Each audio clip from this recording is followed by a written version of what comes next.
do you get when Matthew Lillard and Freddie Prinze Jr. are in a film together? One of the most iconic bromances of the late 90s and early 2000s. Meet these ladies, be my wingman, and you can get out, alright?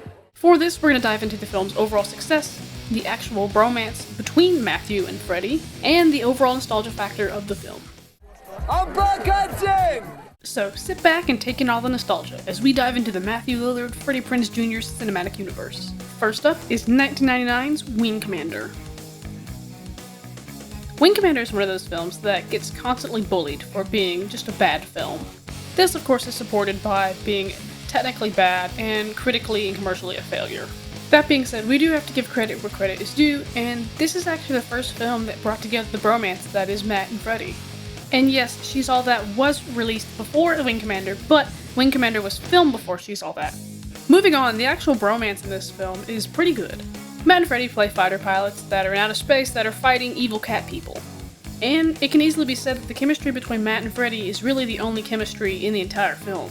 Basically, they're the two fish out of waters that have to adjust to a new environment, and they kind of bounce off each other for support. This is definitely one of the more forgotten films in the Matt Lillard Prinze Jr. cinematic universe, but it shouldn't be because it's really where it all started. It's not a great film, but Matt and Freddie are certainly entertaining to watch.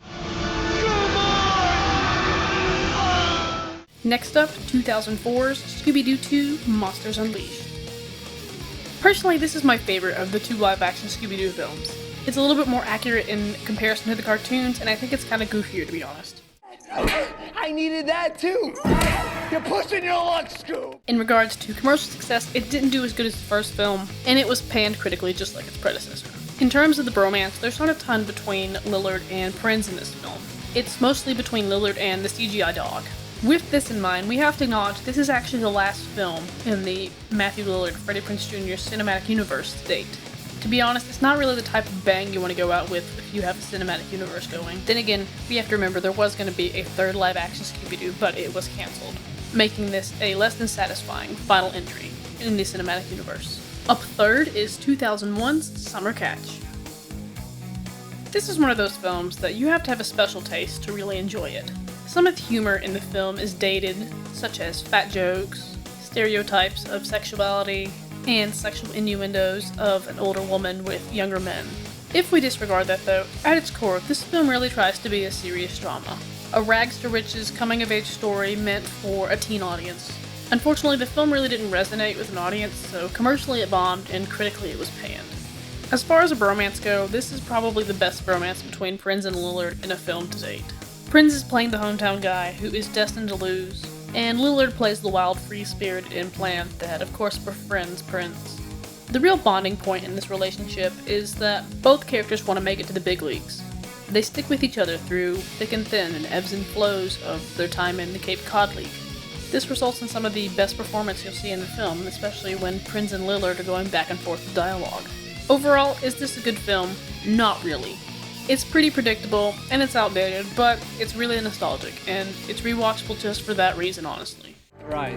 You might wanna go this way. Up next, 2002's Scooby Doo. This film is the quintessential Matthew Lillard and Freddie Prinze Jr. collab.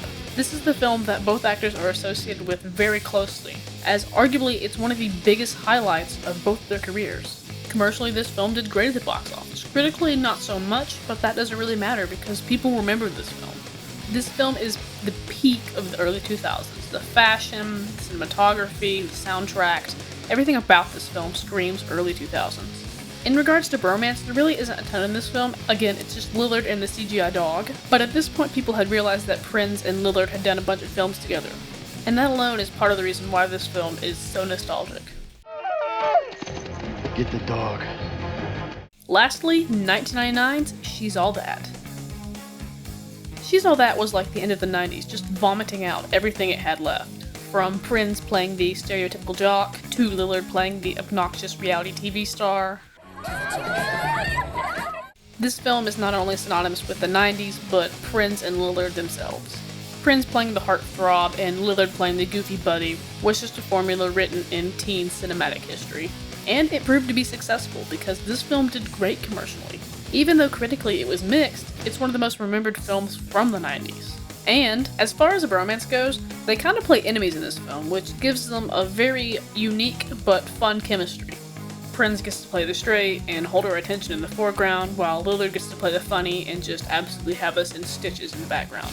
In regards to nostalgia, this is one of the most rewatchable films of the 90s. It set the mark for teen cinema, and Lillard and Prinze played a big part in that.